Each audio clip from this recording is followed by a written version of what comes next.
Bom dia para os irmãos. Que a graça e a paz do nosso Senhor possa estar conosco nesta manhã, onde nós vamos dar sequência ao estudo do domingo passado. Para quem não esteve aqui no domingo passado, nós falamos uma introdução sobre as contribuições da Reforma Protestante para a teologia e para algumas doutrinas bíblicas que muitas das vezes é esquecido, né, no nosso movimento evangélico. E eu disse também que isso foi uma sugestão não somente da nossa superintendente da Escola Bíblica Dominical, mas também foi uma sugestão da própria denominação. O pastor João Batista postou no site da ICEB, inclusive, o calendário desse ano, em homenagem aos 500 anos da Reforma Protestante. Então, cada igreja da cristã evangélica, esse ano, deverá dedicar pelo menos uma vez por mês, né, sobre alguns temas que foram levantados na época da Reforma Protestante. E para quem não veio domingo passado, eu posso citar a lista novamente, que foi passado pela ICEB. Mês de janeiro, 500 anos da Reforma, como tudo começou. Mês de fevereiro, somos reformados, é o tema, né, proposto. Meses março a abril, né, somente a graça, ou sola gratia. Mês de maio e junho, né, sola fide, somente a fé. Meses de julho a agosto, somente Cristo, ou solos Christus. Mês de setembro a outubro, sola Escritura, somente a Escritura. E nos meses de novembro a dezembro, só lhe deu glória, somente a Deus glória. Esse foi o tema proposto para a ICEB para se trabalhar esse ano, que é o ano que se comemora 500 anos da Reforma Protestante. Nós destacamos também a importância de se estudar a Reforma Protestante. E mostramos também como muitas das vezes as pessoas têm aversão, muitas das vezes, a estudar a história, né? Algumas pessoas acham desnecessário o estudo da história como um todo. E aí nós falamos que um dos motivos pelos quais nós devemos estudar a história é para não praticar os mesmos erros que foram cometidos no passado. Além de não cometer os mesmos erros que eram cometidos no passado, para que possamos também resgatar algum tipo de valor que fora perdido no decorrer da história, no decorrer do processo como um todo, a qual muitos valores são diluídos, muitos valores são perdidos. E nós vimos quantos valores que foram resgatados pela Reforma Protestante, mas que foram esquecidos em nossos dias.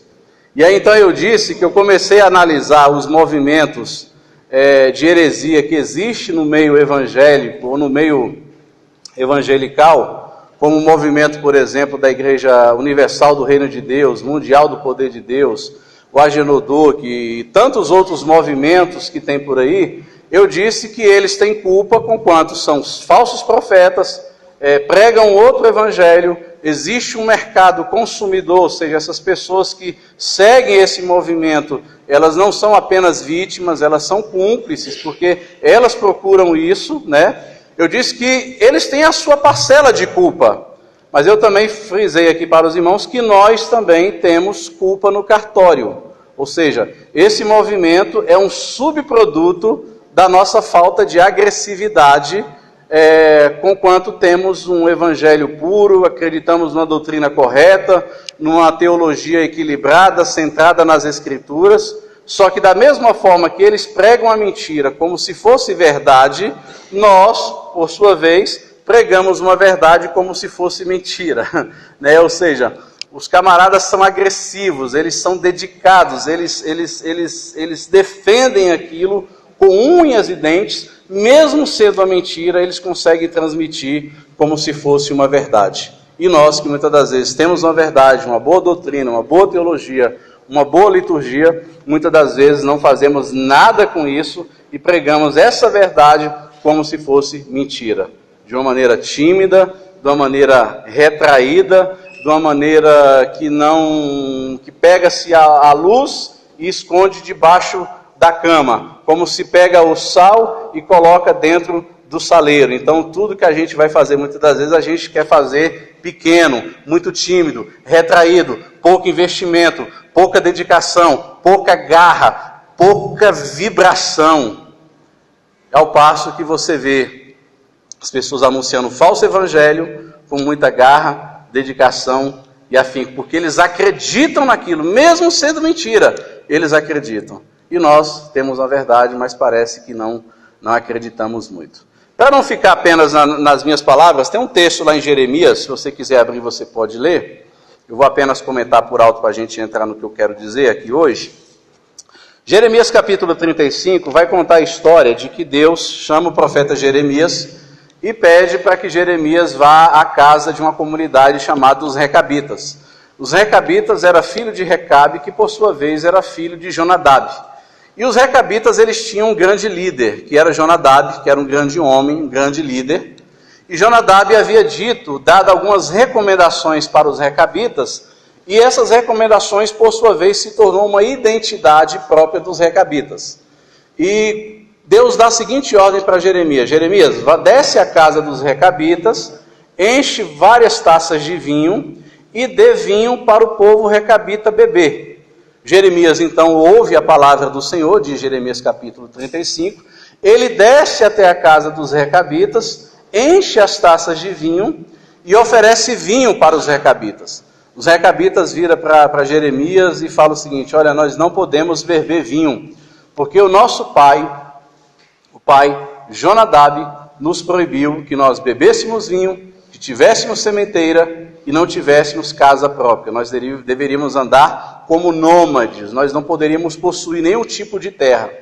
Aí Deus chama novamente Jeremias e desabafa com o profeta Jeremias, e o profeta Jeremias diz o seguinte: eu tenho andado madrugando, enviando servos e profetas, e o povo não me deu ouvido, o povo se distanciou de mim, ao passo que a voz de um homem teve efeito para os Recabitas, mas a voz de Deus em si não teve efeito para o povo desobedeceu a Deus.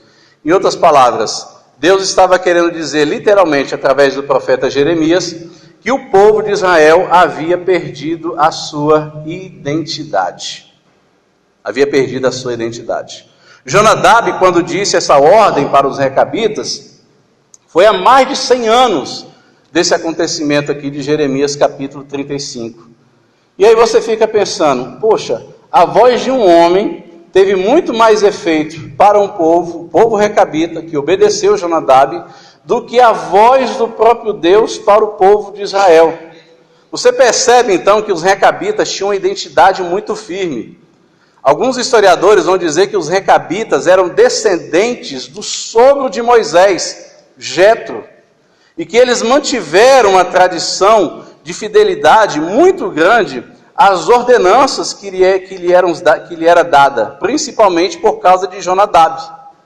E Deus então chama aquele povo, um povo diferente da nação de Israel, chama esse povo e coloca esse povo como exemplo para a nação de Israel. Era para Israel olhar para aquele acontecimento e se tocar: nós perdemos a nossa identidade. Qual foi a identidade que Israel havia esquecido? Os mandamentos do Senhor, adoração ao único Deus, a volta da comunhão com a palavra, que no caso ali era o Pentateuco, a lei de Moisés, ou seja, eles perderam a identidade, porque se misturaram com outros deuses, com outras nações, eles acabaram ficando sem identidade própria. E aí nos vem algumas reflexões, de que tipo de identidade nós perdemos? Qual era a nossa identidade no início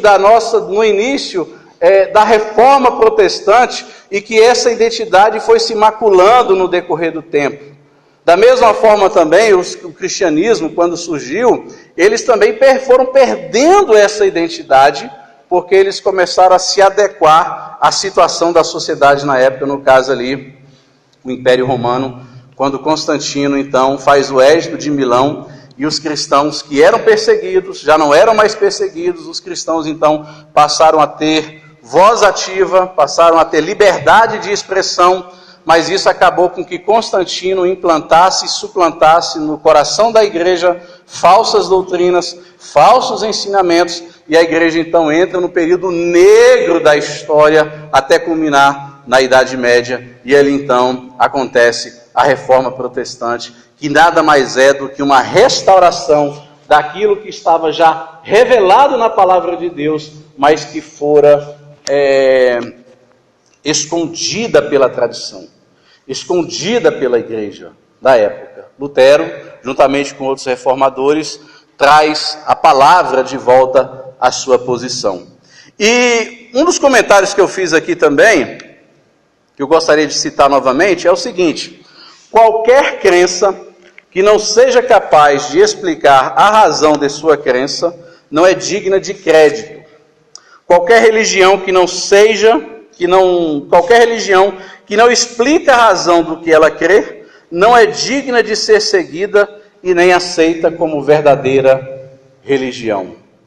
E aí, em consonante, em paralelo a isso, nós citamos o texto de 1 Pedro 3,15, que Pedro vai dizer da seguinte maneira: estais sempre preparados para responder com mansidão e temor a qualquer que vos pedir a razão da esperança que há em vós. Em outras palavras, a igreja deve estar sim preparados para dar resposta toda vez que for indagado acerca da nossa fé, acerca da nossa crença. Não basta estarmos preparados apenas espiritualmente, temos que estar preparados na palavra, mas também não somente na palavra, temos que estar alicerçados também na história, defender a nossa fé. Por que nós nos reunimos? Por que nós cremos que a Bíblia é a palavra de Deus? Por que somente Jesus é o caminho, a verdade e a vida? Por que toda a glória tem que ser dada ao Senhor? De onde veio isso? Então nós temos que, de fato, estar preparados. E o motivo pela qual, muitas das vezes, as pessoas são influenciadas pelos falsos ensinos é porque desconhecem a própria história, desconhecem a Escritura, desconhecem as suas próprias origens, as suas próprias raízes. Então, quando a ICEB propôs a ideia de estudar acerca da Reforma Protestante, foi no sentido de que cada igreja, de que cada cristão, de que cada irmão pudesse resgatar os valores, não somente para a sua igreja local, mas também uma análise pessoal minha, ou seja, quais foram os valores que eu tenho perdido na minha espiritualidade e na minha individualidade. Então, como de início, nós falamos no domingo passado, está meio apagado, que a princípio a reforma teve uma contribuição teológica, né? Nós vimos a questão do conceito do pecado, que para a Idade Média era um conceito relativizado, né? O pecado era algo relativo durante a Idade Média, onde as pessoas pagavam pela salvação através das indulgências, né? Então eles acreditavam que quanto mais dinheiro você desse para a igreja, você poderia resgatar uma pessoa lá no purgatório. Então as pessoas compravam salvação através da indulgência. Então houve uma relativização acerca do pecado. Nós vimos também que, como contribuição teológica, houve volta à palavra. A palavra, então, era a autoridade máxima da igreja, em detrimento da tradição. Na tradição medieval, o que era autoridade era a palavra do Papa, era a palavra do clero, era a tradição, e não mais a palavra de Deus. Então, Martinho Lutero, os reformadores disseram, não, sola a Escritura. A autoridade máxima da igreja não é a tradição, a autoridade máxima da igreja deve ser a palavra de Deus, e por ela deve ser medida toda a nossa prática cristã, todo o nosso pecado deve ser medido pela palavra de Deus. Uma certa vez chamaram Martinho Lutero para ele desmentir tudo aquilo que ele havia dito, para ele negar. Acho que foi chamada a dieta de Worms. E Lutero foi chamado, e Lutero bateu o pé. ele falou o seguinte: não, eu não vou negar aquilo que eu disse, a menos que vocês me provem pela palavra que eu estou errado, eu continuarei firme naquilo que eu creio, eu não vou arredar o pé. Ou seja, ele trouxe de volta a palavra de Deus. Resgatou também a justificação pela fé, em detrimento das obras que eram tão apregoadas na época do Império Medieval. Resgatou também a questão do sacerdócio universal, né? Havia essa ideia dos intermediários. O Papa se sentia como se fosse intermediário de Deus, o clero era o intermediário de Deus, o papado, o episcopado, os bispos eram os intermediários de Deus, e o povo não tinha acesso, não era participativo. É o que nós vamos falar daqui a pouco, da questão litúrgica da época da Idade Média. Martinho Lutero e os reformadores disseram não. Quando Cristo morre na cruz do Calvário, o véu se rasga e todos têm acesso ao Pai, e todos foram feitos sacerdote, tendo Jesus como nosso sumo sacerdote, porque o véu rasgou, e o texto de Hebreus diz: pelo novo e vivo caminho que ele nos consagrou, isto é, pelo véu, pela sua carne. Então, o véu rasgou. O véu rasgou. Mas a igreja medieval costurou. Os reformadores, então, tentaram descosturar. E hoje a igreja evangélica tenta recosturar o véu novamente, né? Então os reformadores reformaram, os avivalistas transformaram. Vem esses movimentos todos e acabou deformando. E veio a Igreja Santa Bendita com a boa doutrina, conformou. Então um reforma, outro transforma, outro deforma, outro conforma, e a gente não transforma nada. Essa é a realidade hoje de nossos dias. Então, como contribuição teológica, houve todos esses movimentos. Agora, a reforma, ela abrangeu não somente a questão teológica, doutrinária, mas ela envolveu também a questão litúrgica, né? A liturgia, ela foi restaurada na reforma protestante. Mas não somente a questão da liturgia.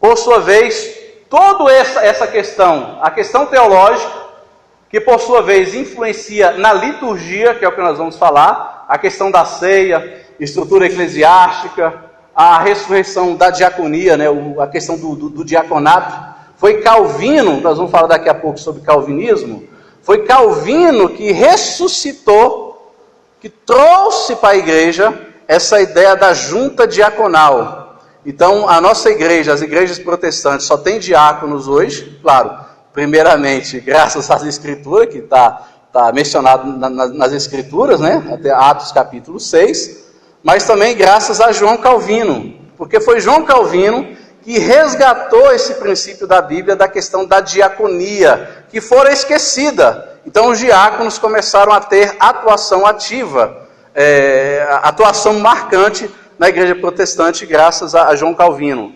Então, a ressurreição da questão da diaconia, missões, oração e piedade. Agora, interessante que não somente na questão teológica, não somente na questão litúrgica, mas tudo isso daqui acabou desembocando no impacto socioeconômico, ou seja, a sociedade como um todo, ela foi influenciada pelo movimento da reforma, ou seja, não ficou somente entre as quatro paredes, acabou influenciando toda a sociedade como um todo, e é isso que nós pretendemos ver hoje. Primeiro ponto, a questão litúrgica, e vale a pena nós lembrarmos como que era a liturgia dos primeiros cristãos. Os primeiros cristãos, todos nós sabemos que eles eram judeus, né? E os primeiros cristãos, o culto para eles era inspirado aí na questão das sinagogas. E nestas, após uma iniciação, uma invocação inicial, eram citados, por exemplo, a questão do Shema e do Tefilá. O Shema, na verdade, era um ritual, ou uma fase da liturgia deles, onde eles citavam Deuteronômio 6, né, aquela questão do Shema. Ouve, ó Israel, o Senhor nosso Deus é o único Senhor. Então eles faziam citações do Antigo Testamento, onde mostrava a soberania de Deus, a grandeza de Deus, né? A crença num Deus único. Então, eles recitavam o Shema, que é muito conhecido hoje pelos judeus, tanto ortodoxos como também messiânicos. E eles faziam também o Tefilá, que era conjunto de orações. Após isso, então, eram lidas passagens do Pentateuco e dos profetas, né? Seguiam a exposição textual e também eram cantados aí os salmos, né? Os salmos era muito feito pelos primeiros cristãos.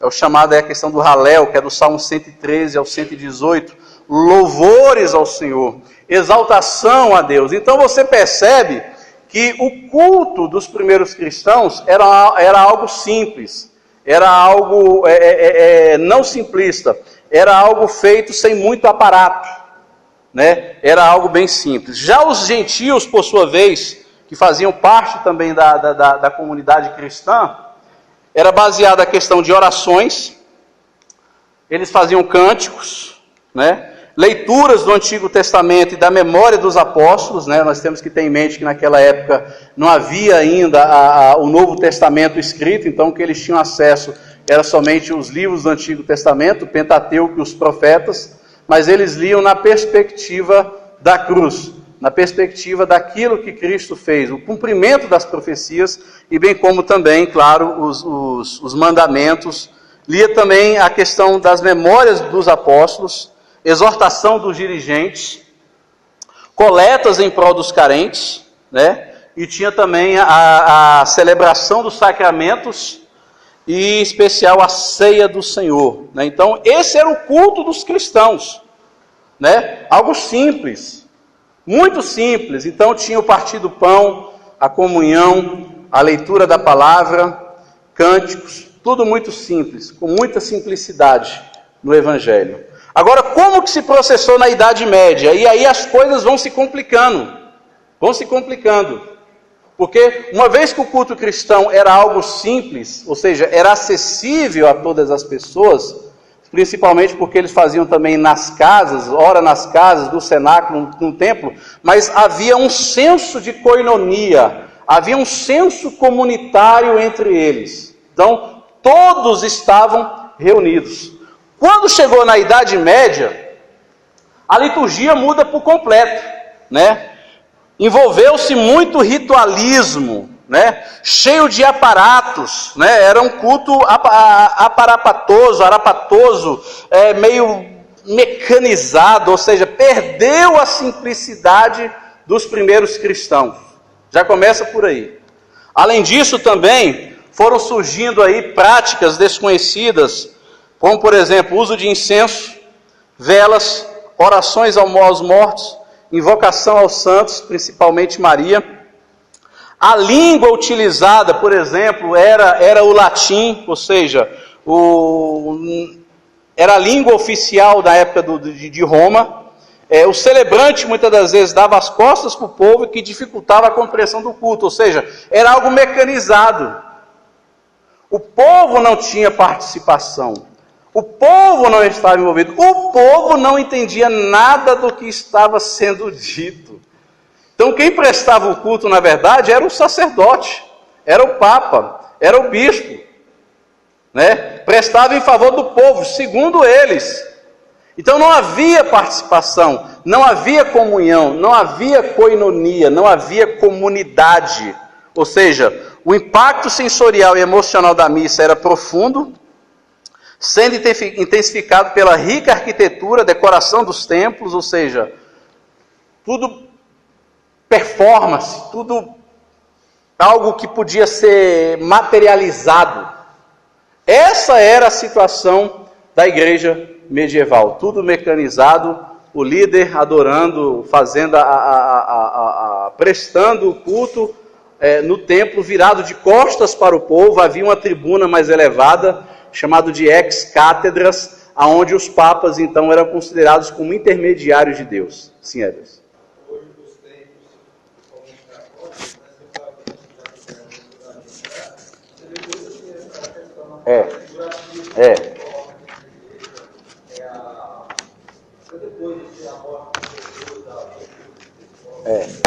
Cheio de ritualismo, né? Muito rito e pouca vida. Essa é a verdade, muito rito e pouca vida. Agora, como que os reformadores analisaram e olharam para essa questão aí da liturgia? E aí nós vamos ver alguns valores que foram ressuscitados pelos reformadores na época e que foi esquecido. Na liturgia, na reforma, você vê, por exemplo, novas convicções teológicas introduzidas pela reforma protestante resultaram em uma profunda reformulação do culto e sua respectiva liturgia. Por exemplo, a base do sola escritura, ou seja, já começa a mudar por aí a questão litúrgica. Enquanto que a liturgia do papado, da Idade Média, a Bíblia era escondida, a Bíblia não era acessível ao povo, a Bíblia não tinha autoridade, mas o que tinha autoridade era o poder papal, a tradição papal. Os reformadores disseram não, a palavra de Deus deve ter a primazia e a prioridade. Então essa foi a primeira contribuição da reforma no que tange ao movimento litúrgico, no que tange a maneira de se expressar a Deus num culto. Então ressuscitou aí a questão da palavra de Deus. Além disso também, houve como contribuição para a liturgia, clica aí, Edson, que saiu. Obrigado. Houve, por exemplo, o entendimento da salvação pela graça mediante a fé. E eles então reinterpretaram a ceia do Senhor. Para quem não sabe, na época da Idade Média, a ceia para eles, o pão e o vinho se transformavam literalmente no corpo e no sangue do Senhor. E toda vez que era celebrada a missa, no caso da hóstia em si, quando o bispo quebrava a hóstia, na mente deles, literalmente, Cristo estava morrendo novamente naquela missa. A palavra missa, a palavra missa vem praticamente quase de morte. Então, a cada missa que era celebrado pelo Papa, Cristo estava morrendo, porque para eles acreditavam que o pão era o corpo de Jesus e o vinho era o sangue de Jesus, literalmente, a doutrina da transubstanciação. E que isso depois teve a briga entre os reformadores. Alguns luteranos continuaram acreditando. Os Zwinglio, os anabatistas, por sua vez diziam não. O pão representa o corpo de Jesus e o vinho representa o sangue de Jesus derramado. Aí vem Calvino e diz que sim, mas que Jesus se faz presente de forma invisível. Então, esses valores da reforma, essa questão do corpo, do pão representar o sangue, o corpo de Jesus, e do vinho representar o sangue de Jesus pelos nossos pecados, que hoje nós participamos, foi um princípio resgatado durante a reforma protestante. Porque eles não acreditavam que Cristo poderia ser anunciado dessa forma, que Cristo morreu uma vez por todas e que, na verdade, o pão e o vinho eram memórias daquilo que Jesus fez por nós na cruz do Calvário e apontava também para a vinda dele na eternidade. Então, foi uma grande contribuição a questão litúrgica concernente à ceia. E, por fim, eles trouxeram também a ênfase no sacerdócio aí dos crentes que nós falamos agora há pouco. Ou seja, a liturgia, como era isolada do povo e somente o Papa, o líder, prestava culto a Deus, e o povo não tinha participação nenhuma, a reforma protestante ressuscitou a participação dos fiéis no culto a Deus, ou seja, todo mundo agora deveria ser participante do culto ao Senhor e da liturgia. Então, era algo comunitário, não era algo mais individual, era algo comunitário. E como é importante essa questão do culto comunitário na reunião dos santos. Porque Deus se manifesta, Deus se revela na comunidade. Deus se manifesta na comunhão. Deus se manifesta na coinonia. Fato interessante, quando você vê o apóstolo Paulo falando do templo do Senhor, lá no texto lá de Coríntios capítulo 3, se eu não me engano, o templo ali, na visão do apóstolo Paulo, não é cada um de modo individual. O templo ali representava a coinonia, a comunhão, onde Deus se fazia presente, porque Deus é um Deus que revela na sua própria natureza a comunhão plena da Trindade. E que, por sua vez, essa comunhão plena da Trindade, ela é manifestada também na comunhão plena que temos que ter uns com os outros. E é por isso que Paulo vai trabalhar em 1 Coríntios capítulo 12, acerca da unidade do corpo de Jesus, que embora tenha muitos membros, muitas funções, no entanto, eles compõem o corpo com perfeição, que da mesma forma que Deus construiu o corpo humano, colocando os membros de uma maneira uniforme, de tal modo que esse corpo não venha se tornar um monstro, da mesma forma Deus colocou cada um no corpo de Cristo, cada um com as suas funções, mas isso compreende a totalidade desse corpo, aonde Cristo é o cabeça da igreja. Ou seja, Deus se manifesta na comunidade, ou seja, não existe carreira solo na fé cristã. É nós abraçarmos uns aos outros, para que Deus abrace todos. Essa é a visão da Escritura Sagrada, e foi isso que foi resgatado pelos reformadores. Agora, os reformadores, especialmente aí Calvino, eles lançaram, por exemplo, alguns princípios, né, propostos para poder regular o culto na época, especialmente em Genebra, que depois acabou influenciando toda a Europa como um todo através de João Calvino. E eles disseram o seguinte: precedente bíblico é o primeiro princípio para o regulamento do culto ou da liturgia cristã. Sendo um culto uma atividade tão importante, Deus não deixaria de dar instruções precisas sobre ela em sua palavra. Ou seja, nada deve ser feito no serviço divino que não tenha fundamento explícito nas Escrituras. Esse foi o primeiro princípio da liturgia dos reformadores.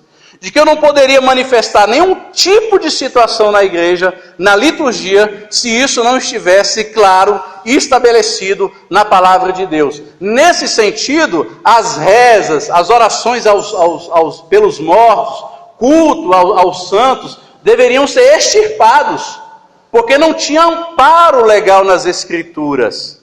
Então, o princípio regulador de um culto cristão, de uma liturgia cristã, é a palavra de Deus. A palavra de Deus deve regular o nosso culto cristão. Outro princípio importante que foi lançado pelos reformadores foi a questão da simplicidade, né? A simplicidade. Porque quanto mais complicado e espetacular for o culto, ou seja, mais facilmente a atenção das pessoas será desviada de Deus para outros interesses. Então, quanto mais maravilhoso, aquela coisa mágica, né, aquela coisa lúdica, que hoje acontece muitas das vezes, vou mostrar aqui algumas fotos, quanto mais espetaculoso for o culto, mais fácil as pessoas vão desviar a atenção dos propósitos divinos para as coisas físicas, para as performances humanas, que desvia a nossa atenção. Era o que acontecia na Idade Média. Todo aquele aparato, as vestimentas, as velas, os rituais, a maneira de se fazer, aquelas performances humanas, tirava a simplicidade da fé. Então, quanto mais simples for o culto, na opinião dos reformadores, quanto mais simples for o culto, mais fácil é o entendimento e a compreensão. E você vê diversas passagens do Novo Testamento, especialmente no livro de Coríntios, a preocupação do apóstolo Paulo no que tange as pessoas de fora. Lá em 1 Coríntios capítulo 14, por exemplo, ele vai dizer assim: imagine se todo mundo começa a falar em línguas estranhas dentro da igreja. Todo mundo. Aí Paulo fala o seguinte: vai passar alguém lá fora e vão olhar para vocês e vão dizer que vocês estão loucos. Que vocês estão loucos. Então você percebe que já havia essa preocupação dos escritores do Novo Testamento, de como o mundo poderia interpretar a maneira que a igreja estava se expressando. Então, quanto mais simples fosse o culto, né, a liturgia, ficava melhor a compreensão. Falaram também concernente à reverência, ou seja, é preciso cultivar atitudes de respeito e atenção em meditação diante de Deus. E por fim, Deus como sendo o centro da adoração. O centro da adoração, ou seja, a igreja, o templo, o local onde os cristãos se reúnem, não deve ser um supermercado. Não deve ser um supermercado aonde eu vou em busca dos meus interesses, aonde eu vou no interesse de ser consumista e não adorador, aonde eu vou no interesse de apenas ser abençoado, aonde eu vou no interesse de que apenas os meus sonhos, os meus desejos mais intrínsecos e profundos sejam realizados por Deus. Não, a glória de Deus deve ser o centro da nossa atenção. Unicamente a glória de Deus e não outros interesses. Então isso foi resgatado pela reforma. Agora, como que é a liturgia hoje? A liturgia hoje é isso aqui, ó. Você vê isso aqui tudo. Você vê a questão da judaização, né? Houve um retrocesso muito grande concernente ao movimento de judaização nas igrejas. Aí você vê gente tocando chofar, você vê gente adorando a arca, né? Que a própria Bíblia diz lá em Jeremias 3,16, que o povo de Israel não era mais para fazer a arca da aliança, porque a presença de Deus era forte e precisa, Jeremias 3,16, e os crentes hoje construindo arca para materializar a fé, materializar o ser divino, tocando chofar, arca da aliança, usando quipá, né? Orações e mais orações por Jerusalém. As pessoas se reúnem por aí para poder orar por Jerusalém, interceder por Israel, porque Israel é não sei o que, Israel é não sei o que lá, e faz caravanas e mais caravanas para poder ir para Israel, para poder instrumentalizar ou materializar a fé, a liturgia, o culto cristão. Ou seja, mais uma vez, a igreja caminha para essa questão do aparato religioso, na intenção de canonizar, de santificar ou de tornar o seu culto mais agradável diante de Deus. Só que o verdadeiro culto que agrada a Deus não é esses aparatos todos, porque essas coisas, esses objetos judaicos no Antigo Testamento, era apenas sombra, apontava para Jesus que havia de vir, e que na cruz do Calvário todo esse cerimonialismo se encerrou, cessou. Não existe mais a materialização da fé, não existe mais a materialização do ser divino. Os únicos rituais que foi deixado pela igreja no Novo Testamento é o batismo e a Santa Ceia. O resto foi invenção. Aí você vê um monte de gente por aí usando quipá, tocando o chofar, culto à personalidade, locais sagrados e para complicar mais ainda, né, a balada gospel, né? A balada gospel, como que se tornou tão comum isso, né, em nossos dias? E aí, como valor da reforma, nós precisaríamos resgatar novamente esse lado precioso da reforma protestante, aonde a palavra de Deus deve ser e conduzir todas as coisas, não somente a minha vida prática, não somente a minha vida moral e espiritual, mas também como princípio regulador do culto cristão. Diga, André. Tem um autor chamado A.W. Tozer, que diz que ele não tem muita amizade com o diabo, mas ele sabe que o diabo ele não é tão inteligente assim, então ele investe basicamente em 3 estratégias em toda a história da humanidade. A primeira delas é a perseguição. Ele tentou dizimar os cristãos, não conseguiu. A segunda delas é a corrupção. Ele tenta levantar gente dentro da própria igreja para causar escândalos. Sim. Não conseguiu.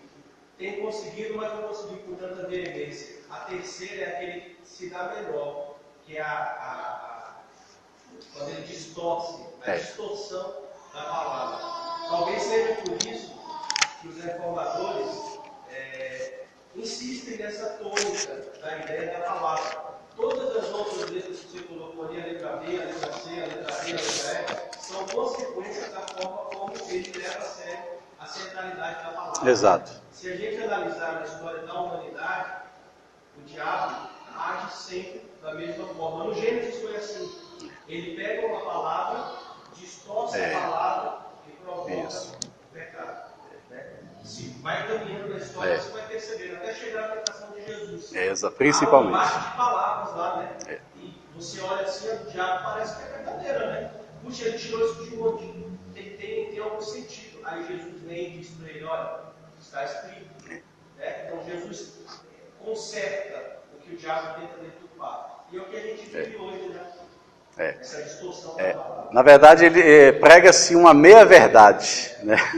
Uma meia-verdade. Foi Antônio Vieira, um padre jesuíta, considerado um dos grandes pregadores que o Brasil já teve aí no século XVI. Inclusive, os sermões do padre Antônio Vieira é estudado em muitos seminários de teologia.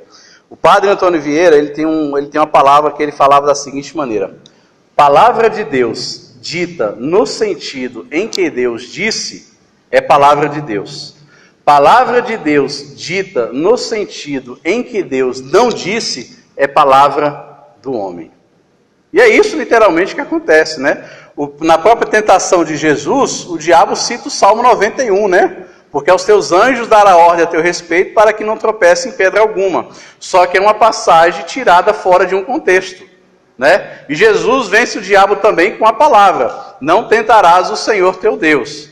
Então o que nós temos hoje, muitas das vezes, é uma meia-verdade, né? É o que nós chamamos aí de verdade e mentira. Ou seja, é verdade, mas é mentira. É bíblico, mas não é bíblico. Ou seja, se você tira uma passagem da Bíblia fora do seu contexto e toma isso como uma verdade, é uma verdade, no entanto, mas é uma mentira. É o tão famoso texto de Filipenses 4,12, né? Posso todas as coisas naquele que me fortalece. Ixi, eu posso tudo.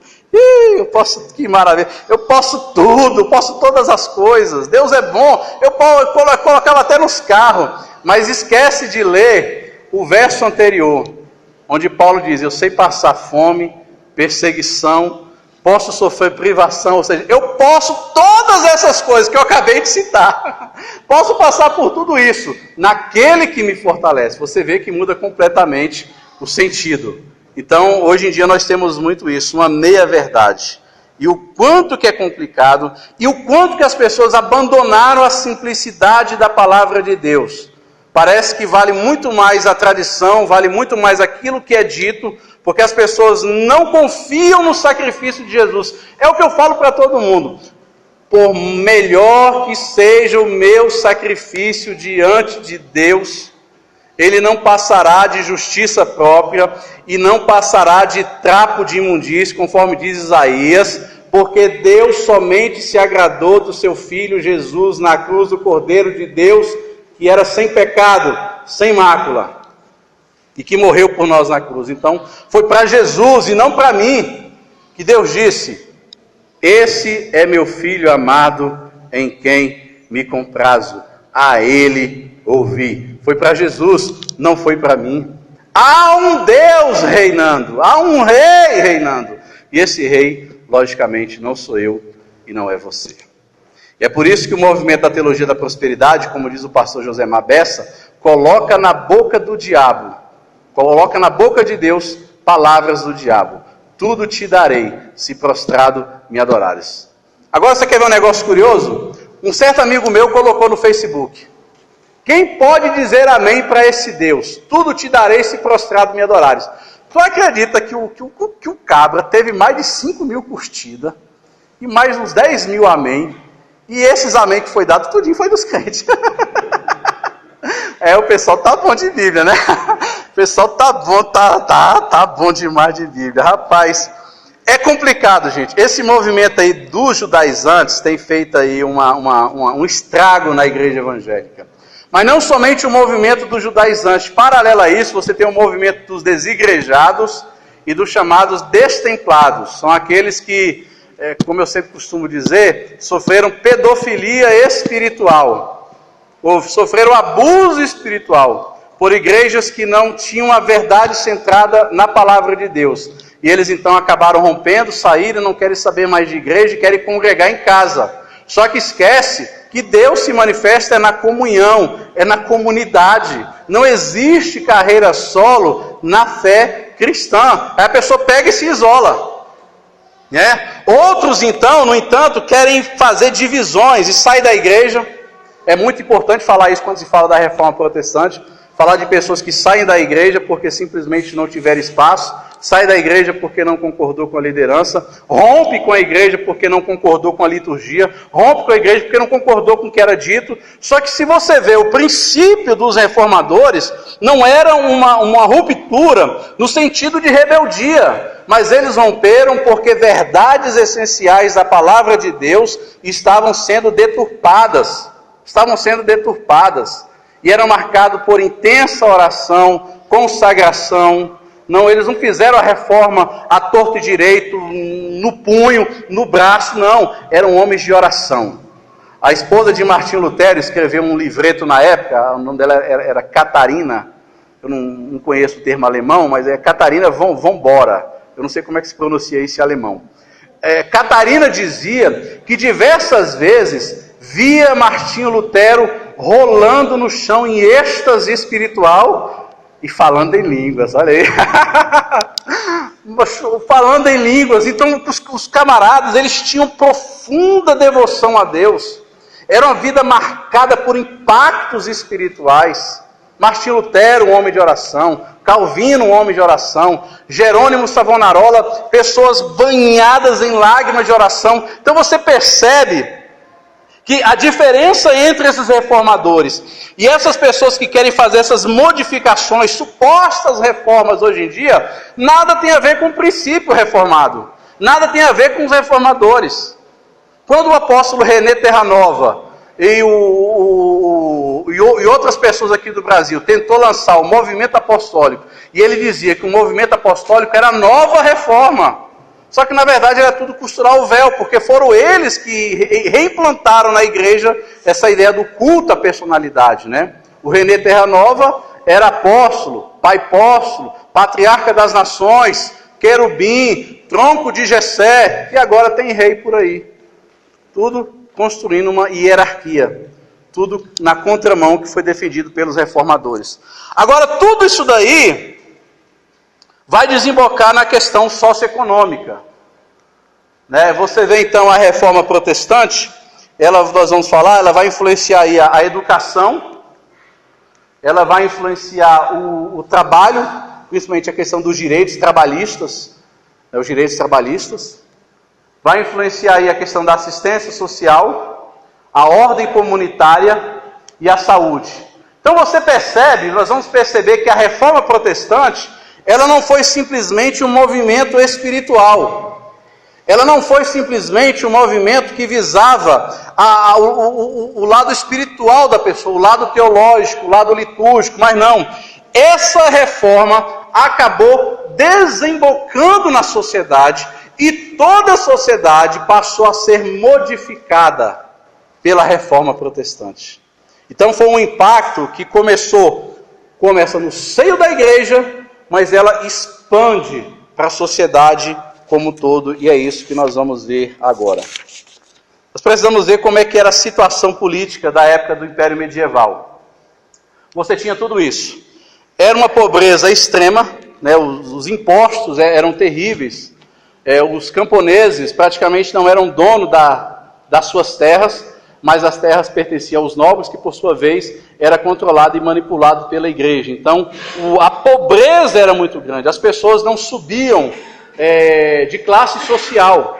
A pessoa era escravo o resto da vida. Nasceu escravo, haveria de morrer escravo. Impostos altos, né? Os trabalhadores eram oprimidos por baixos salários e jornadas extensas de trabalho, né? Havia uma aguda falta de assistência social por parte do Estado, né? A peste comia soltos, a doença, a miséria, a falta de higiene. Porque se você tiver um tempinho e pesquisar como é que era a vida social da Idade Medieval, você vai ficar escandalizado. As pessoas lavavam o rosto com urina, as pessoas lavavam o rosto com água do rio, lavavam a roupa com a roupa do rio, misturado com a urina, misturado com soda cáustica. As pessoas tomavam banho uma vez ao ano, então era uma bagaceira que vocês nem imaginam. As igrejas eram ornamentadas de flores, para poder abafar o cheiro das pessoas. As pessoas não usavam papel higiênico, usavam as mãos, somente os nobres, que de vez em quando usavam as folhas para se limpar, e de vez em quando não sabiam identificar as folhas, aí pegavam um negocinho. Dá uma urticária tremenda. Então, essa era uma desgraceira toda, porque era preso, o povo era bitolado, o conhecimento era limitado, o avanço tecnológico era limitado. Por que o avanço tecnológico era limitado? Porque quanto mais o camponês produzisse, em termos de alimentos, isso tudo era tomado de conta pelo império. Então era uma desgraceira só. Então existia altos postos, né? Embriaguez, prostituição, jogo de cartas, ou seja, toda essa idade das trevas refletia aí nas condições morais e sociais das massas. Agora, qual foi o parecer dos reformadores? Aí vem aí o nobre João Calvino, que quando se fala em calvinismo, as pessoas acham que Calvino defendeu somente a questão da predestinação, né? Quando se fala em Calvino, o cabo é calvinista. Acha que ser calvinista é somente defender a questão da predestinação. Não. Calvinismo não é um sistema soteriológico apenas no que tange a questão de salvação, de predestinação versus livre-arbítrio. Não. Calvinismo é muito mais do que um sistema soteriológico. O calvinismo influenciou toda a sociedade europeia, especialmente Genebra, e de Genebra foi se expandindo. Ele nasce na França, lança as institutas, que eram nada mais nada menos do que doutrinas para a igreja, e alguns princípios da palavra de Deus. Ele vai a Genebra, conhece Farel, e ali então ele começa uma revolução em Genebra, que se espalha pelo mundo todo. E na mentalidade de Calvino e dos outros reformadores, a causa da pobreza e da miséria e da opressão, bem como a perversão da corrupção da sociedade humana, estavam enraizadas na natureza caída do homem, que por sua vez remonta-se à queda do Éden. E ele usa como texto base aí o texto de Romanos 8, verso de 20 a 23, onde ele vai dizer que o pecado influenciou todo o cosmos, toda a natureza, toda a criação foi afetada pelo pecado. Por que foi afetada pelo pecado? Quando o pecado entra no coração do homem, o homem se torna escravo do pecado. Sendo escravo do pecado, todas as maldades, todas as mazelas, todas as suas faculdades mentais, toda a sua moral, a sua moralidade, ela foi afetada e maculada pelo pecado. Então Calvino vai dizer que a culpa da desgraça e da miséria da sociedade na época, em primeiro lugar, a culpa era do pecado do homem que habitava o seu coração. E ele vai dizer mais. Ele vai dizer que o princípio que norteava essa teologia era que Cristo vive exaltado é Senhor do universo. Ele cita a questão dos milagres, né, onde Jesus acalmava a tempestade, tirava a moeda da boca do peixe, né? Ou seja, tudo isso mostra o poder de Jesus sobre o universo. Abraham Kuyper, se não me engano, 200 anos depois, um calvinista também, vai dizer que não existe um único centímetro do universo onde Deus não possa dizer, isso é meu, isso é meu, isso é meu. Então, tudo é do Senhor. O Senhor é o dono de todas as coisas. Mas ele vai dizer também, Calvino, que a obra de restauração realizada por Cristo não se limita à vida dada ao indivíduo, mas abrange a restauração de todo o universo, que inclui social e econômica. Ou seja, se Jesus era o Senhor de toda a existência humana, era dever da igreja se envolver nas questões sociais e políticas. Aí tem um negócio muito interessante. Porque na mentalidade de João Calvino e dos reformadores, a salvação não somente trouxe uma nova vida para o indivíduo, não somente regenerou o seu coração, mas regenerou o seu coração e por conta disso esse homem passa a ser útil na sociedade, útil na comunidade, útil aonde ele se encontra. E através das suas boas obras e das suas ações, sendo um novo homem transformado, lavado e redimido pelo sangue do Cordeiro, o qual não há nele nenhuma condenação, porque Cristo assumiu a sua condenação da cruz. Logo agora ele é uma nova criatura em Cristo Jesus, ele agora pode influenciar a sociedade, ele pode então impactar a sua comunidade. É isso que Calvino falou na época em Genebra, e os demais reformadores seguiram esse princípio. E ele vai dizer ainda mais. ele vai dizer que a restauração inaugurada por Cristo, como eu falei agora há pouco, inicia no seio da igreja. Ou seja, a igreja é a ordem primitiva da sociedade, no qual Deus havia estabelecido, tende a ser restaurado. Ou seja, de que por sua vez Deus te tirou do mundo, transformou na igreja. A igreja, na verdade, é um apontamento primitivo daquilo que Deus vai fazer na eternidade. O que Deus vai fazer na eternidade? Deus vai restaurar todas as coisas. Então, na visão de Calvino, a igreja é uma figura daquilo que vai acontecer na eternidade. Ou seja, a igreja hoje, ela está aqui, mas ao mesmo tempo que ela está aqui, ela está nas regiões celestiais. Curioso isso? Curioso. Agora, como que se processa isso? Só para vocês entenderem o que Calvino estava querendo dizer. E aí eu trouxe alguns gráficos para poder explicar melhor. Que foi o que nós já vimos aqui quando nós estudamos o livro de Efésios. Efésios capítulo 2, por exemplo, vai dizer o seguinte: nós éramos velha criatura, né?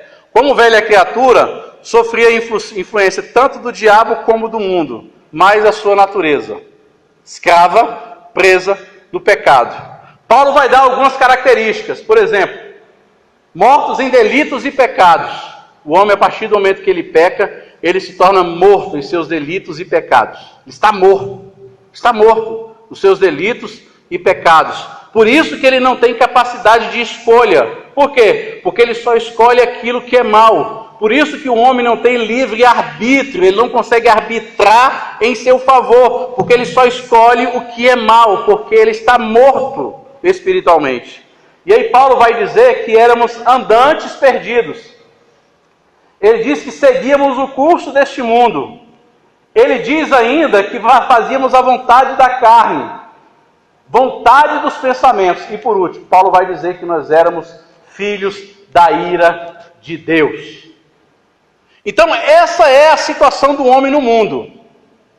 E porque o homem está no mundo, na sua velha natureza, todas as suas faculdades foi corrompida. A imagem de Deus, a imago Dei, que Deus constituiu lá no Jardim do Éden, foi manchada, foi maculada por conta do pecado. Aí vem morte, vem homicídio, vem desgraça, vem todos os males da sociedade decorrente do pecado.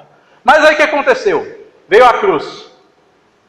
A cruz é um ponto, uma divisão. Está lá no livro de Efésios capítulo 2. Paulo usa mas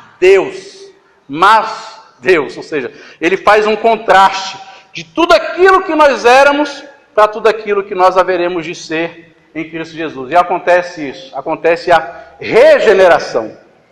Então, vem a cruz, Jesus justifica o homem, Jesus quita a culpa que o homem tinha por conta do seu pecado, e sobre nós é imputada a justiça de Cristo, sobre Cristo as nossas injustiças. Jesus clama e grita: Tetelestai, está pago, está quites, está consumado. Aí o que acontece? O Espírito Santo passa a habitar no nosso coração. E aí acontece a regeneração. Aí Paulo vai dizer agora, o que éramos velha criatura, agora nós somos nova criatura. A influência que nós sofríamos do passado, que era a nossa natureza, que era o pecado, o diabo e o mundo, agora as influências tendem a ser a cruz de Jesus. Tem de ser a graça de Deus. E ele vai dizer que agora nós somos filhos da misericórdia. Você percebe que há um contraste quando Paulo fala de filhos da ira, agora para filhos da misericórdia. Paulo continua, Efésios 2. Vivificados em Cristo, que por sua vez mortos para o mundo. Olha só que interessante. Você estava morto para o mundo, você estava morto no mundo, morto para Deus. Agora você está morto para o mundo, mas vivificado por Deus. Aquilo que Paulo fala acerca da morte e ressurreição de Jesus. Que nós morremos juntamente com Cristo para o mundo e fomos ressuscitados juntamente com Jesus para a prática das boas obras. É por isso que a ressurreição é importante. Além disso, nós somos colocados em um plano espiritual elevado e temos uma cidadania nos lugares celestiais. Olha só que interessante. Temos uma cidadania nos lugares celestiais. O que Calvino está dizendo, que os reformadores estão dizendo, é que agora que você possui uma nova natureza, que você foi transformado de filhos da ira para filhos da graça, de criatura para filhos de Deus, de velha criatura, nova criatura, você foi gerado, você foi justificado, você foi lavado, redimido, perdoado, agora eu devo andar em novidade de vida. E quando eu ando em novidade de vida, todo o meu ambiente deve ser contagiado. Todo. Para a igreja medieval, eles consideravam sagrado somente o serviço no templo. Somente o serviço sacerdotal. Os reformadores vão dizer que não, que tudo pode se tornar um culto a Deus. Tudo pode se tornar um culto a Deus. Diz que um certo sapateiro, essa história é muito conhecida, chegou para Lutero e falou o seguinte: como é que eu posso ser um bom homem servindo a Deus? Como é que eu posso servir a Deus sendo um sapateiro? Aí Lutero vira para eles e fala o seguinte: faça um bom sapato, melhor que você puder, venda por um preço justo, e assim você estará servindo a Deus. Então, percebe-se que na mentalidade dos reformadores, essa transformação que houve em Cristo Jesus deve refletir fora do templo, deve refletir na sociedade. Nesse sentido, a igreja deve influenciar a sociedade, e não somente influenciar a sociedade, ser participativo e agente transformador do quadro social. É por isso que aqui na nossa igreja tem feito alguns trabalhos fantásticos, fenomenais, e que tem a ver com a reforma protestante, o quanto que isso é importante. Quando a igreja faz a tenda, quando a igreja faz a questão, abre as portas para poder fazer o jiu-jitsu, o karatê, quando a igreja abre as suas portas para poder fazer o curso de informática que vai ter, né, aula de instrução de reforço escolar, que a Tuti e o Silvano ministram aqui na igreja. Ou seja, isso tudo faz parte daquilo que fora implementado na reforma protestante, ou seja, de que a igreja deve se preocupar sim com o meio social onde ela habita, de que a igreja não deve ter medo de abrir as portas para a sociedade, para o mundo. Pelo contrário, quanto mais gente estiver dentro da igreja do mundo, melhor. Melhor. Porque templo não é as paredes, templo não é isso aqui não é o templo. Não é o templo, isso aqui não é o templo. Templo é eu e você, é a comunhão, é a koinonia. Isso é o templo do Senhor, que não pode ser destruído, a comunhão. E é por isso que a igreja deve se engajar em obras sociais, sim. Claro, obra social sem evangelho é ONG. Só que igreja sem obra social é farisaísmo. É farisaísmo. Então a igreja deve se preocupar sim com a transformação da sociedade, e nós vamos ver isso na prática na época dos reformadores. Só para você ter ideia.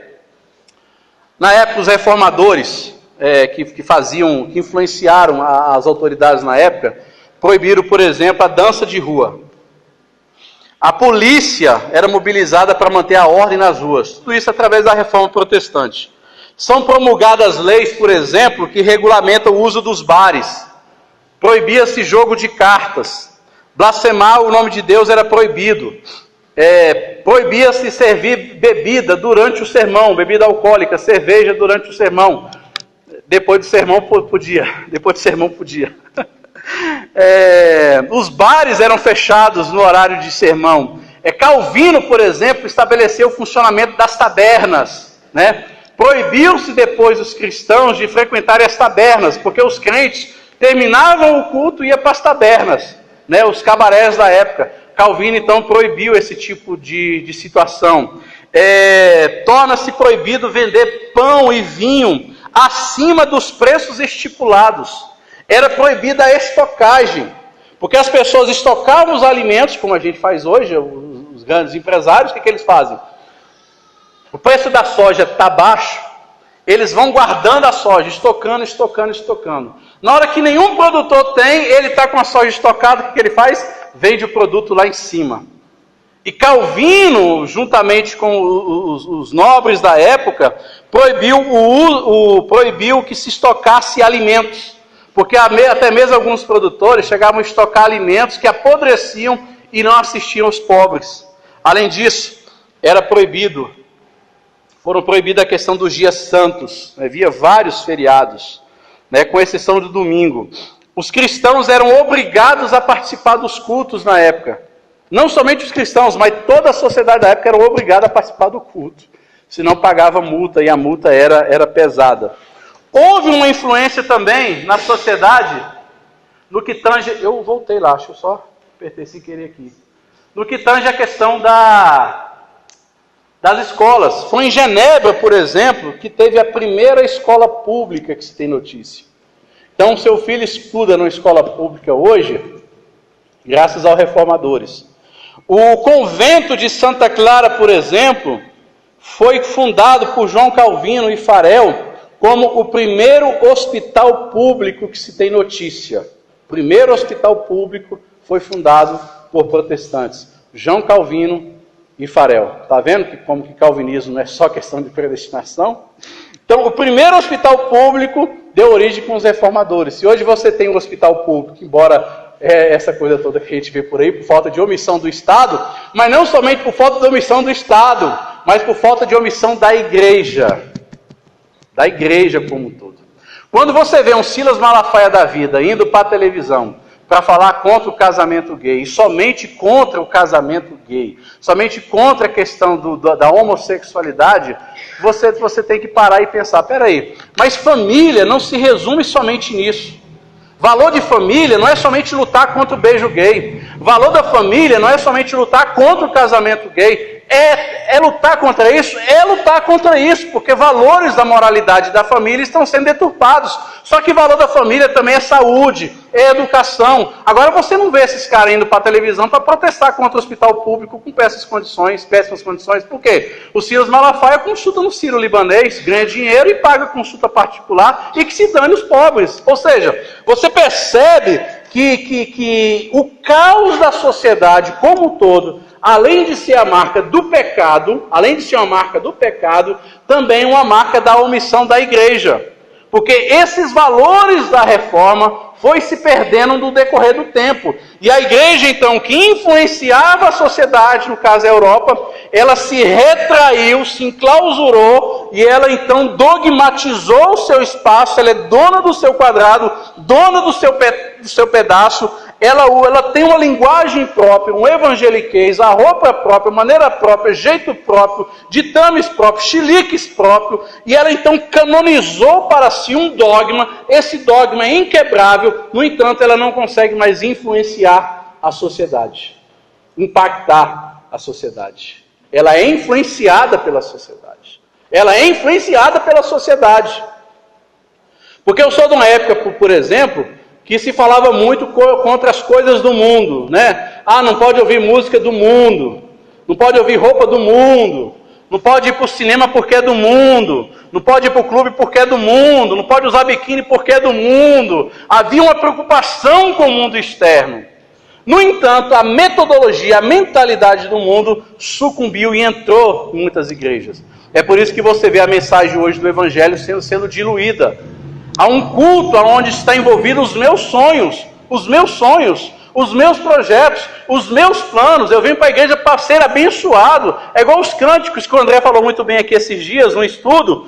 Muitos cânticos que são cantados na primeira pessoa. É a minha vitória, é a minha guerra que eu vou ganhar, é o meu sabor de mel, é a minha conquista, é o meu espaço, são os meus projetos, são os meus sonhos. E pouco importa quem está do lado. Então você verticaliza a fé para seus próprios benefícios, mas sem olhar para quem está sofrendo e padecendo, às vezes, do nosso lado, porque o nosso olhar é verticalizado para Deus, no sentido de que Deus me abençoe, me abençoe, me abençoe, me abençoe. E como diz o pastor Everson, bênção na Bíblia não é ter, bênção na Bíblia é ser.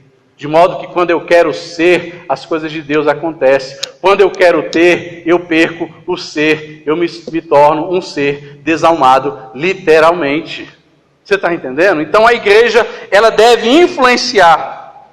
As leis, por exemplo, obrigando os pais a levarem os filhos. E a questão dos cientistas, olha só que interessante.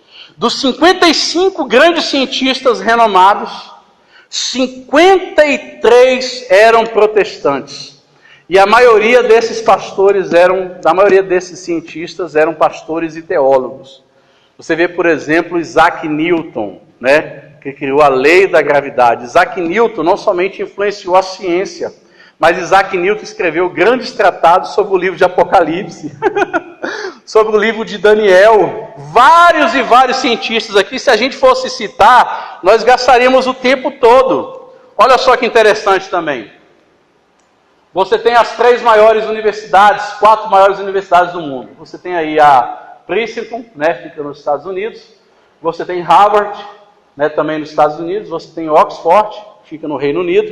E você tem o Yale, que fica nos Estados Unidos. Grande parte dessas faculdades, olha só que interessante. Até o século XIX, os presbiterianos criaram 49 faculdades, que eram chamados de college. 49 faculdades. Os congregacionais, 21 faculdades.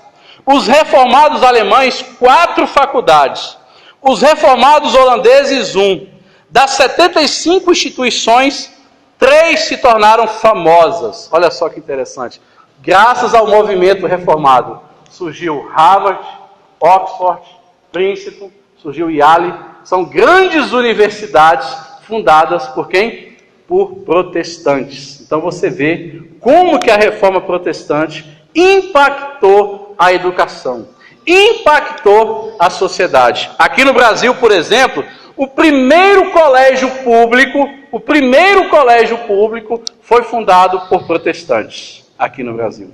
A primeira escola dominical que surgiu no Brasil, na intenção de evangelizar crianças e de discipular crianças da comunidade, surgiu por um dos fundadores da nossa própria denominação, se você não sabe disso.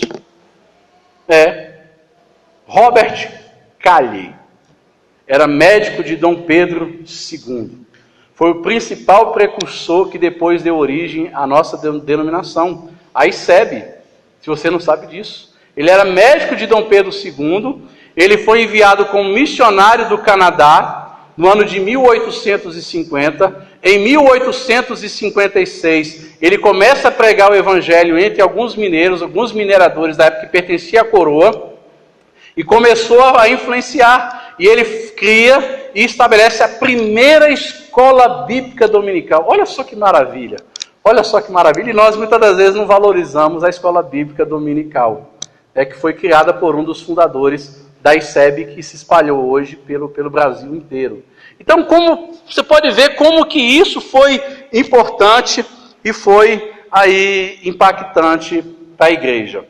Eu ia falar hoje ainda sobre a questão aí do diaconato e das missões. Eu acho que vai ter que ficar para o próximo domingo. Não vai dar para terminar hoje, já está em cima. Eu só queria dar uma breve introdução nessa questão do diaconato. Eu acho que vai dar tempo de falar. Uma breve introdução com relação ao diaconato. Foi Calvino que criou o primeiro conselho de diáconos na igreja protestante. Porque na visão de Calvino, uma vez que a igreja tinha que influenciar a sociedade, uma vez que a igreja tinha que contagiar o meio onde ela vivia, ela tinha que cuidar dos necessitados, não somente dos necessitados da igreja, da comunidade local, mas também dos necessitados como um todo, até porque naquela época havia muitas guerras, muitas pestes, muitas doenças. Calvino disse que esse serviço social repousava sobre os diáconos. Então, os diáconos que faziam parte dessa estrutura que fora remontada, fora ressuscitada, os diáconos, então, tinham essa missão de cuidar da parte administrativa, financeira, e não somente financeira, mas questão social da igreja. Então, a administração financeira, a administração de recursos, a administração de alimentos, de ajuda mútua naquela época, começou então a ser administrada pelos diáconos. Então, para Calvino, a liderança repousava sobre os presbíteros, o presbitério. Os presbíteros cuidavam da parte espiritual, de exposição da Escritura, de pregação da palavra de Deus, e a administração ficava por conta dos diáconos. Então, os diáconos tinham essa missão de cuidar não somente dos crentes que passavam necessidade, mas também da comunidade local. Só que essa diaconia, segundo Calvino, fazia parte de uma junta diaconal, mas era uma função de cada membro do corpo de Jesus deveria exercer essa vida de diaconia, de serviço, de lava-pés, de ser servo. Sim, Edson. É interessante que essa diaconal, ele estabeleceu esse grupo para cuidar dos órfãos, das viúvas e dos órfãos. E hoje existem igrejas, né, que ela tem 3 disposições dos diáconos. Tem o diácono que é na fase inicial, que é aqueles que estão assim, sendo colocados para um presbítero, né, um futuro presbítero. Tem aqueles diáconos permanentes, e tem os permanentes, inicial e permanentes. Né, os permanentes, aqueles, por exemplo, na igreja Congregação Cristã do Brasil, é um seleto ali que é mais honroso de todos. A Fundação Luterana, ela diz desse jeito assim, que os diáconos estão ali para servir e amar aqueles que podem. Então, e hoje a gente vê as nossas igrejas, elas têm esse papel de diáconos, mas um papel assim, meio desestruturado, meio desviado do que é aquilo que é proposto na Bíblia. É verdade. E se existe um valor que foi esquecido da reforma protestante como contribuição, é a questão da diaconia. E aí vale a pena pensar e refletir, a liderança está aqui, e a gente pode falar, até porque é bíblico, né? É como que se encontra a questão de diaconia da nossa própria estrutura, né? Da nossa igreja. Os diáconos que foram ordenados, né? O que estão fazendo, né? No que tange ao aspecto social. E aí, na época dá só mais um clique aí, só para eu finalizar. Na época, João Calvino, que foi o primeiro a ressuscitar essa questão dos diáconos, eles lançaram basicamente 3 fundamentos dos diáconos, da diaconia. A administração de bens destinada à comunidade. A igreja recebia os recursos para assistência social de 2 fontes. A generosidade dos fiéis, coletados e levantados para este fim, né, e outras doações, e estes recursos eram recebidos e administrados pelos diáconos. Então, os diáconos na igreja protestante tinham essa intenção de gerenciar a estrutura administrativa da igreja, e os presbíteros cuidando da parte espiritual. Eram os pastores. Na verdade, gente, a estrutura que hoje se tem de colocar pastor acima do presbitério foi um erro que aconteceu no decorrer da igreja.